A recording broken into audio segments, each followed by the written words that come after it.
The Buyer from Cactus City by O. Henry.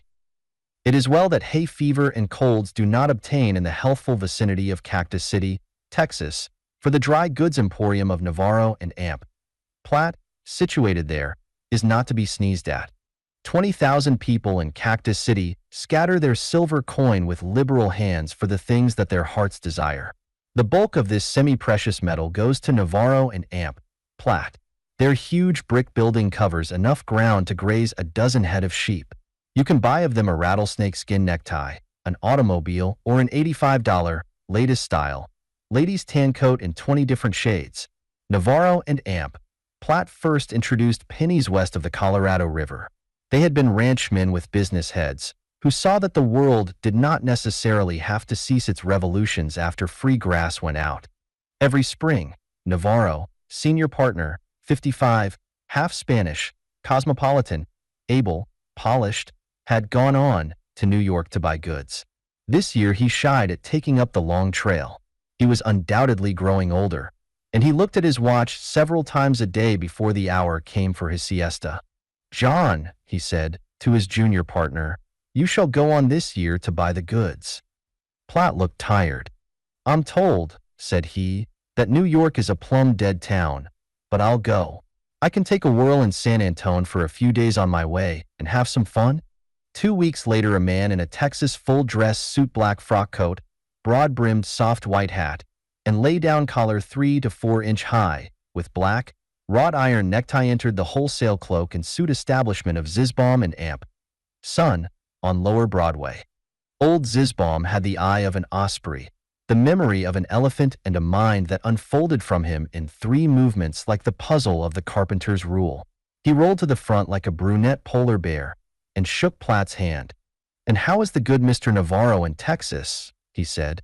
"The trip was too long for him this year, so we welcome Mr. Platt instead." "A bull's eye," said Platt, "and I'd give 40 acres of unirrigated Pecos County land to know how you did it." "I knew," grinned Zizzbaum, "just as I know that the rainfall in El Paso for the year was 28.5 inches, or an increase of 15 inches, and that therefore Navarro and Platt will buy a $15,000 stock of suits this spring instead of $10,000, as in a dry year. But that will be tomorrow. There is first a cigar in my private office that will remove from your mouth the taste of the ones you smuggle across the Rio Grande and like because they are smuggled." It was late in the afternoon and business for the day had ended. Zizzbaum left Platt with a half-smoked cigar and came out of the private office to Son, who was arranging his diamond scarf pin before a mirror, ready to leave. "Abby," he said, "you will have to take Mr. Platt around tonight and show him things. They are customers for 10 years. Mr. Navarro and we played chess every moment of spare time when he came. That is good, but Mr. Platt is a young man, and this is his first visit to New York. He should amuse easily." "All right," said Abby, screwing the guard tightly on his pin. "I'll take him on." After he's seen the Flatiron and the head waiter at the Hotel Astor and heard the phonograph play under the old apple tree, it'll be 10:30, and Mr. Texas will be ready to roll up in his blanket. I've got a supper engagement at 11:30, but he'll be all to the Mrs. Winslow before then. The next morning at 10, Platt walked into the store ready to do business. He had a bunch of hyacinths pinned on his lapel. Zizzbaum himself waited on him. Navarro and Platt were good customers and never failed to take their discount for cash. "And what did you think of our little town?" asked Zizzbaum, with the fatuous smile of the Manhattanite. "I shouldn't care to live in it," said the Texan. "Your son and I knocked around quite a little last night. You've got good water, but Cactus City is better lit up. We've got a few lights on Broadway, don't you think, Mr. Platt?" "And a good many shadows," said Platt. "I think I like your horses best.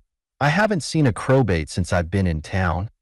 Zizzbaum led him upstairs to show the samples of suits. "Ask Miss Asher to come," he said to a clerk. Miss Asher came, and Platt, of Navarro and Platt, felt for the first time the wonderful bright light of romance and glory descend upon him. He stood still as a granite cliff above the canyon of the Colorado, with his wide-open eyes fixed upon her. She noticed his look and flushed a little, which was contrary to her custom. Miss Asher was the crack model of Zizzbaum Son.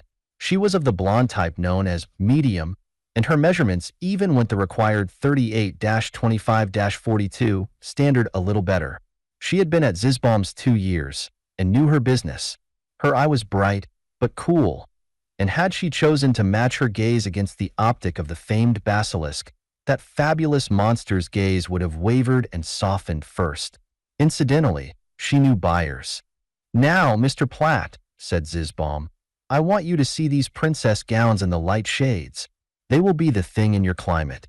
This first, if you please, Miss Asher." Swiftly in and out of the dressing room the prize model flew, each time wearing a new costume and looking more stunning with every change. She posed with absolute self-possession before the stricken buyer, who stood, tongue-tied and motionless, while Zizzbaum orated oilily of the styles. On the model's face was her faint, impersonal professional smile that seemed to cover something like weariness or contempt. When the display was over, Platt seemed to hesitate. Zizzbaum was a little anxious, thinking that his customer might be inclined to try elsewhere. But Platt was only looking over in his mind the best building sites in Cactus City, trying to select one on which to build a house for his wife-to-be, who was just then in the dressing room taking off an evening gown of lavender and tulle. "Take your time, Mr. Platt," said Zizzbaum. "Think it over tonight. You won't find anybody else meet our prices on goods like these. I'm afraid you're having a dull time in New York, Mr. Platt. A young man like you, of course, you miss the society of the ladies.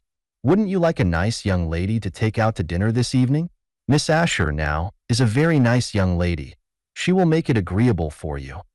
"Why, she doesn't know me," said Platt, wonderingly. "She doesn't know anything about me. Would she go? I'm not acquainted with her." "Would she go?" repeated Zizzbaum, with uplifted eyebrows. "Sure, she would go. I will introduce you." "Sure, she would go." He called Miss Asher loudly. She came, calm and slightly contemptuous, in her white shirt-waist and plain black skirt. "Mr. Platt would like the pleasure of your company to dinner this evening," said Zizzbaum, walking away. "Sure," said Miss Asher, looking at the ceiling. "I'd be much pleased. 911 West 20th Street. What time?" "Say 7 o'clock." "All right, but please don't come ahead of time. I room with a school teacher, and she doesn't allow any gentleman to call in the room. There isn't any parlor, so you'll have to wait in the hall. I'll be ready." At 7:30, Platt and Miss Asher sat at a table in a Broadway restaurant. She was dressed in a plain, filmy black. Platt didn't know that it was all a part of her day's work. With the unobtrusive aid of a good waiter, he managed to order a respectable dinner, minus the usual Broadway preliminaries. Miss Asher flashed upon him a dazzling smile. "Mayn't I have something to drink?" she asked. "Why, certainly," said Platt. "Anything you want." "A dry martini," she said to the waiter. When it was brought and set before her, Platt reached over and took it away. "What is this?" he asked. "A cocktail, of course. I thought it was some kind of tea you ordered. This is liquor. You can't drink this. What is your first name?" "To my intimate friends," said Miss Asher, freezingly, "it is Helen." "Listen, Helen," said Platt, leaning over the table. "For many years, every time the spring flowers blossomed out on the prairies, I got to thinking of somebody that I'd never seen or heard of. I knew it was you the minute I saw you yesterday. I'm going back home tomorrow, and you're going with me. I know it, for I saw it in your eyes when you first looked at me. You needn't kick, for you've got to fall into line. Here's a little trick I picked out for you on my way over." He flicked a 2-carat diamond solitaire ring across the table. Miss Asher flipped it back to him with her fork. "Don't get fresh," she said, severely. "I'm worth $100,000, said Platt. "I'll build you the finest house in West Texas." "You can't buy me, Mr. Buyer," said Miss Asher. "If you had $100 million, I didn't think I'd have to call you down. You didn't look like the others to me at first, but I see you're all alike." "All who?" asked Platt. "All you buyers. You think because we girls have to go out to dinner with you, or lose our jobs, that you're privileged to say what you please. Well, forget it. I thought you were different from the others, but I see I was mistaken." Platt struck his fingers on the table with a gesture of sudden, illuminating satisfaction. "I've got it," he exclaimed, almost hilariously. The Nicholson place, over on the north side. There's a big grove of live oaks and a natural lake. The old house can be pulled down and the new one set further back. Put out your pipe, said Miss Asher. I'm sorry to wake you up, but you fellows might as well get wise, once for all, to where you stand. I'm supposed to go to dinner with you and help jolly you along so you'll trade with old Zizzy, but don't expect to find me in any of the suits you buy.